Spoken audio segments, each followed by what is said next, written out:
1987 की एक शांत दोपहर थी जब स्पेन के कैनरी द्वीप समूह पर स्थित टेनरीफ द्वीप का लॉस रोडियोस हवाई अड्डा अप्रत्याशित रूप से दुनिया की सबसे घातक विमान दुर्घटना का गवाह बना। यह दिन हमेशा के लिए हवाई यात्रा के इतिहास में काले अक्षरों में लिखा जाएगा। दोपहर के समय दो बड़े बोइंग 740 विमान KLM फ्लाइट 4805 और पैन एम फ्लाइट 1736 एक रूटीन यात्रा के लिए तैयार थे। KLM फ्लाइट 4805 का संचालन कप्तान जैक वॉन जॉन्टन कर रहे थे, जो KLM एयरलाइंस के सबसे अनुभवी और सम्मानित पायलटों में से एक थे। उनकी काबिलियत पर किसी को संदेह नहीं था। दूसरी ओर पैन एम फ्लाइट 1736 को कप्तान विक्टर ग्रब्स उड़ा रहे थे, जो अपने पायलटिंग कौशल के लिए भी प्रसिद्ध थे। दुर्भाग्यवश उसी दिन ग्रैंड कैनारिया हवाई अड्डे पर एक बम धमाके की खबर आई। इस धमाके के कारण दोनों विमानों को टेनरीफ के छोटे से लॉस रोडियोस हवाई अड्डे की ओर मोड़ दिया गया। वहां पहले से ही कई विमान खड़े थे, जिससे हवाई अड्डे पर भीड़भाड़ हो गई थी। दोनों पायलटों को अपने विमानों के साथ इंतजार करना पड़ा, जबकि यात्रियों ने इस अनपेक्षित देरी का सामना किया। लॉस रोडियोस हवाई अड्डे पर मौसम बिगड़ने लगा। घनी धुंध ने पूरे हवाई अड्डे को ढक लिया। दृश्यता इतनी कम हो गई थी कि रनवे का केवल एक छोटा सा हिस्सा ही देखा जा सकता था। यह स्थिति सभी के लिए असहज थी। हवाई अड्डे के टावर में बैठे एयर ट्रैफिक कंट्रोलर के लिए स्थिति पर नियंत्रण रखना कठिन हो गया था। दोपहर में जैसे ही हवाई अड्डे पर स्थिति में थोड़ी सी स्थिरता आई, पायलटों को आदेश दिया गया कि वे अपने विमानों को टेक ऑफ की तैयारी में लगाएं। KLM के पायलट ने अपने विमान में ईंधन भरने का फैसला किया, क्योंकि वे अपने अगले गंतव्य पर बिना रुके जाना चाहते थे।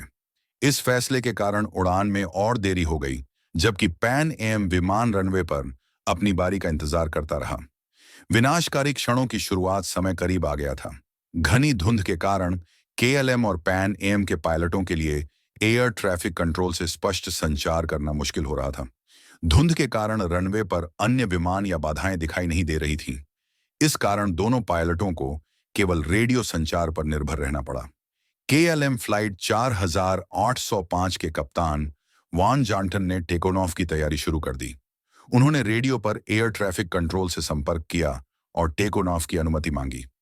एक संक्षिप्त संवाद के बाद उन्हें गलतफहमी के कारण लगा कि टेक ऑफ की अनुमति मिल गई है। कप्तान ने पूरे आत्मविश्वास के साथ विमान को रनवे पर दौड़ाना शुरू कर दिया। दूसरी ओर पैन एम फ्लाइट 1736 उसी रनवे पर टैक्सी कर रहा था। पायलट ग्रब्स और उनका सहायक पायलट टेक ऑफ की अनुमति की प्रतीक्षा कर रहे थे और रनवे पर स्थिति स्पष्ट होने का इंतजार कर रहे थे। लेकिन घनी धुंध के कारण वे KLM विमान को आते नहीं देख सके। वे समझ नहीं पाए कि टेक ऑफ रनवे पहले से ही KLM विमान द्वारा कब्जा किया जा चुका है।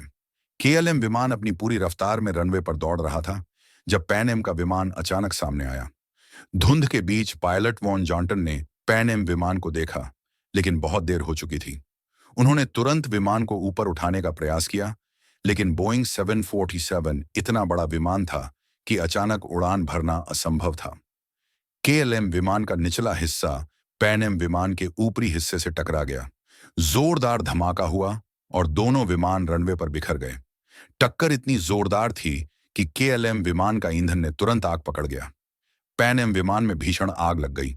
कुछ ही मिनटों में चारों ओर धुआं और आग का मंजर फैल गया। यात्रियों के लिए बाहर निकलने का समय बहुत कम था। जो लोग जीवित बचे वे चमत्कारिक रूप से बचे थे। धुएं और जलती हुई ईंधन की गंध ने चारों ओर का माहौल खतरनाक बना दिया। पैन एम फ्लाइट 1736 के कुछ यात्रियों और चालक दल के सदस्यों ने चमत्कारिक रूप से विमान से कूदकर अपनी जान बचाई। कुछ ने जलते हुए मलबे के बीच से भागने का साहस किया। वहीं KLM फ्लाइट 4805 में सवार सभी लोग हादसे का शिकार हो गए।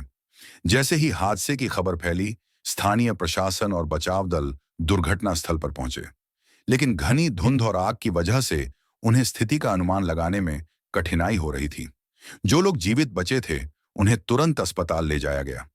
अस्पतालों में हड़बड़ी और अफरा तफरी का माहौल था। जिन परिवारों ने अपने प्रियजनों को खोया था, उनके लिए यह एक अत्यंत दुखद क्षण था। इस भीषण हादसे के बाद अंतर्राष्ट्रीय स्तर पर जांच शुरू की गई। दुर्घटना के कारणों को जानने के लिए एक विस्तृत रिपोर्ट तैयार की गई, जांच में यह पाया गया कि इस दुर्घटना का प्रमुख कारण मानवीय त्रुटियां थीं। केएलएम के पायलट वॉन जॉन्टन, जो एक अनुभवी पायलट थे, ने टेक ऑफ क्लियरेंस के बिना ही विमान को उड़ाने का प्रयास किया। धुंध के कारण पायलटों और एयर ट्रैफिक कंट्रोल के बीच संचार में अस्पष्टता थी। इस हादसे ने विमानन उद्योग में एक बड़ा बदलाव लाया। संचार में स्पष्टता के लिए नई वाक्यावली, स्टैंडर्डाइज्ड फ्रेजियोलॉजी की आवश्यकता महसूस की गई। एयर ट्रैफिक कंट्रोल और पायलटों के बीच बेहतर समन्वय के लिए कॉकपिट रिसोर्स मैनेजमेंट (सीआरएम) पर जोर दिया गया। यह एक ऐसा सबक था जिसे विमानन सुरक्षा में सुधार के लिए सदियों तक याद रखा जाएगा। टेनरीफ विमान दुर्घटना हवाई यात्रा के इतिहास का सबसे घातक हादसा बन गया। इसने न केवल हवाई सुरक्षा में महत्वपूर्ण सुधार लाए, बल्कि एक महत्वपूर्ण याद भी छोड़ी, जो भविष्य की पीढ़ियों के लिए एक चेतावनी के रूप में काम करेगी।